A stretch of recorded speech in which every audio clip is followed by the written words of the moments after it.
Ibrim, Hebrews, chapters 1 through 5.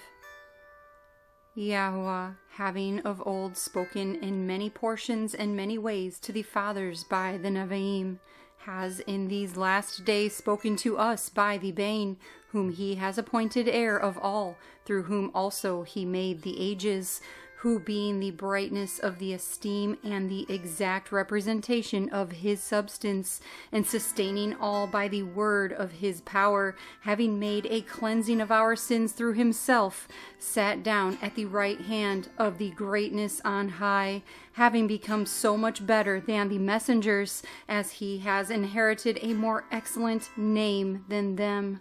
For to which of the messengers did he ever say, "You are my bane, today I have brought you forth"? And again, "I shall be to him a father, and he shall be to me a bane"? And when he again brings the firstborn into the world, he says, "Let all the messengers of Yahuah do reverence to him." And of the messengers indeed he says, "Who is making his messengers spirits and his servants a flame of fire." But to the bane, "Your throne, O Elohim, is forever and ever. A scepter of straightness is the scepter of your reign. You have loved righteousness and hated lawlessness. Because of this, Yahuah, your Elohim, has anointed you with the oil of gladness more than your companions. And you, Adonai, founded the earth in the beginning, and the Shamayim are the work of your hands. They shall perish, but you remain, and they shall all grow old like a garment, and like a mantle you shall fold them up, and they shall be changed. But you are the same, and your years shall not fail." And to which of the messengers did he ever say, "Sit at my right hand until I make your enemies a footstool for your feet"? Are they not all serving spirits sent out to attend those who are about to inherit deliverance? Because of this, we have to pay more attention to what we have heard, lest we drift away. For if the word spoken through messengers proved to be firm, and every transgression and disobedience received a right reward, how shall we escape if we neglect so great a deliverance, which first began to be spoken by the Adon, and was confirmed to us by those that heard? Elohim also bearing witness both with signs and wonders, with various miracles and gifts of the Ruah HaKodesh, distributed according to his own desire. For it is not to messengers that he has subjected the world to come, concerning which we speak. But somewhere one has witnessed, saying, "What is man that you remember him, or the son of man that you look after him? You have made him a little lower than the messengers. You have crowned him with esteem and respect, and put him over the works of your hands. You have put all in subjection under his feet." For in that he put all in subjection under him, he left naught that is not subjected to him. But now we do not yet see all subjected to him, but we do see him who was made for a little while lower than the messengers, Yahusha, because of the suffering of death, crowned with esteem and respect, that by the favor of Elohim he should taste death for everyone. For it was fitting for him, because of whom all are, and through whom all are, in bringing many sons to esteem, to make the princely leader of their deliverance perfect through sufferings. For both he who makes kadosh and those who are being made kadosh are all of one, for which reason he is not ashamed to call them brothers, saying, "I shall announce your name to my brothers. In the midst of the congregation I shall sing praise to you." And again, "I shall put my trust in him." And again, "See, I and the children whom Yahuah gave me." Therefore, since the children share in flesh and blood, he himself similarly shared in the same, so that by means of his death he might destroy him having the power of death, that is the devil, and deliver those who throughout life were held in slavery by fear of death. For doubtless he does not take hold of messengers, but he takes hold of the seed of Abraham. So in every way he had to be made like his brothers, in order to become a compassionate and trustworthy Kohen Hagadol in matters related to Yahuah, to make atonement for the sins of the people.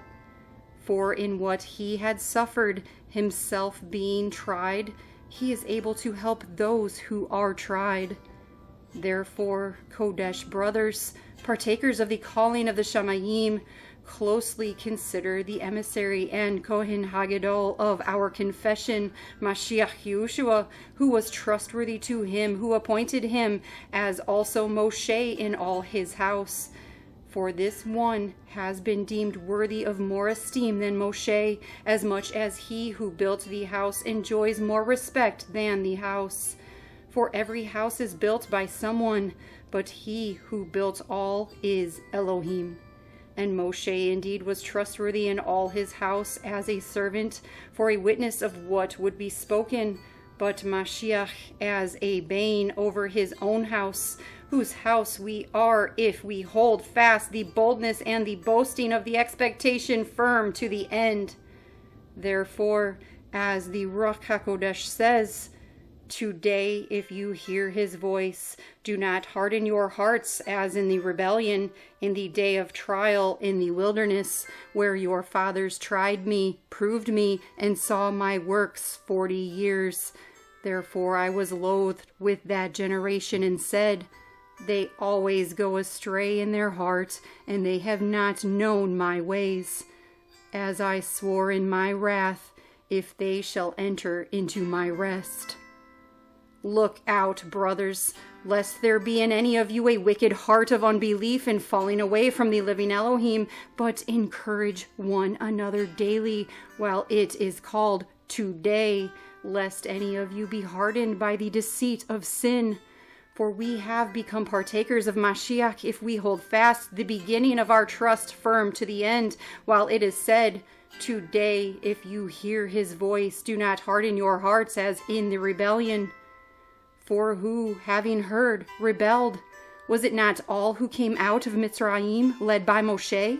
And with whom was he loathed 40 years? Was it not with those who sinned, whose corpses fell in the wilderness?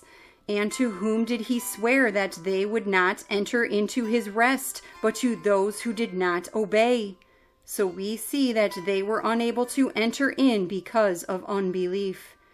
Therefore, since a promise remains of entering into his rest, let us fear lest any of you seem to have come short of it. For indeed the good news was brought to us as well as to them, but the word which they heard did not profit them, not having been mixed with belief in those who heard it. For we who have believed do enter into that rest, as he has said, as I swore in my wrath, if they shall enter into my rest. And yet his works have come into being from the foundation of the world. For somewhere he has said thus about the seventh day, and Elohim rested on the seventh day from all his works. And in this again, if they shall enter into my rest. Since then it remains for some to enter into it, and those who formerly received the good news did not enter in because of disobedience. He again defines a certain day, today, saying through David so much later, as it has been said, today, if you hear his voice, do not harden your hearts. For if Yahushua established them in rest, he would not have spoken of another day after that. So there remains a Shabbat keeping for the people of Elohim. For the one having entered into his rest has himself also rested from his works, as Elohim from his own. Let us therefore do our utmost to enter into that rest, lest anyone fall after the same example of disobedience. For the word of Yahuah is living and working and sharper than any two-edged sword, cutting through even to the dividing of being and spirit, and of joints and marrow, and able to judge the thoughts and intentions of the heart. And there is no creature hidden from his sight, but all are naked and laid bare before the eyes of him with whom is our account. Therefore, since we have a great Kohen Hagadol who has passed through the Shamayim, Yahushua, the bane of Yahuah, let us hold fast our confession. For we do not have a Kohen Hagadol unable to sympathize with our weaknesses, but one who was tried in all respects as we are, apart from sin. Therefore, let us come boldly to the throne of favor in order to receive compassion and find favor for timely help. For every Kohen taken from among men is appointed on behalf of men in matters relating to Yahuah, to offer both gifts and offerings for sins, being able to have a measure of feeling for those not knowing and being led astray, since he himself is also surrounded by weakness. And on account of this, he has to offer for sins, as for the people, so also for himself. And no one obtains this esteem for himself, but he who is called by Yahuah, even as Aharon also was.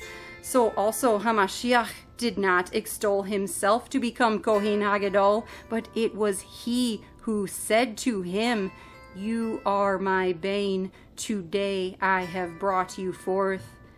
As he also says in another place, "You are a Kohen forever, according to the order of Melchizedek," who in the days of his flesh, when he had offered up prayers and petitions with strong crying and tears to him who was able to save him from death, and was heard because of his reverence, though being a bane, he learned obedience by what he suffered. And having been perfected, he became the causer of everlasting deliverance to all those obeying him, having been designated by Yahuah a Kohen Hagadol, according to the order of Melchizedek, concerning whom we have much to say and hard to explain, since you have become dull of hearing. For indeed, although by this time you ought to be teachers, you need someone to teach you again the first elements of the words of Yahuah, and you have become such as need milk and not solid food.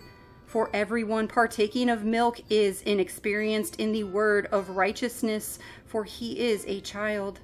But solid food is for the mature, whose senses have been trained by practice to discern both good and evil.